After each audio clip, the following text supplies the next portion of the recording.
So step 1 would be to click this big yellow button at the top to set up your setting. From here, you can look at your general information and just check that this is all correct. And you can also alter your supervision report frequency. So the system itself will send out supervisions based on a staff member's start date, and you can choose whether these are sent annually, termly, biannually, or quarterly, or you have an option to turn this feature off.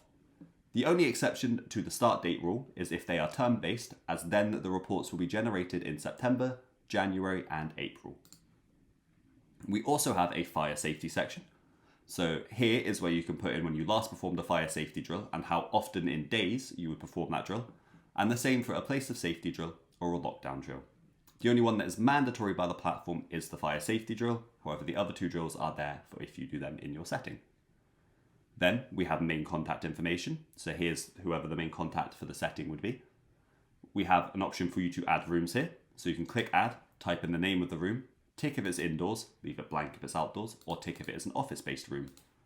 One thing that is worth mentioning, I will get into how to add children to the site later on, but there is a way to import children from Tapestry or Family onto Impact Early Years. The reason I mention this now is when you go through this import process, that will add all the rooms to your site automatically for you. So it's one thing to be aware of, that if you plan to import your children from one platform to another, to wait until you've done that before adding your rooms. We also have a document list here. So the platform will do a document check once a month, and this is a list of documents that basically it wants you to go through and check are all correct and up to date on a monthly basis. We have a list of things already in here for you, but there is an add button where you can add any additional documents that you think would be helpful to have in that check. We also have room audit tags. So here is where you can assign a tag against a room. So if I clicked add and selected room A, and I knew room A was a baby room, I would select that and click save.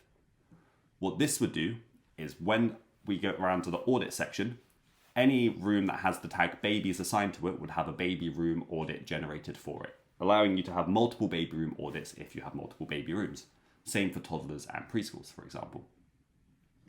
We also have an option for you to upload your setting logo, because who doesn't love a bit of branding? So you would just click that, upload a copy of your logo, and it would replace this little ABC logo in the top left here. We also have an automated report pause, otherwise known as holiday mode. So this allows you to temporarily stop anything being generated on the platform for a period of time when your setting is closed. So the way this would work is on the day that you're about to break up for the summer holidays, for example, you would click configure, select the date that you'll be back into the setting. So if we were closing for Christmas, that's a better example. Today was our last day and we would be back in on the 5th of January. I would click that, click update, and that would stop the platform from generating any of the reports for that period of time.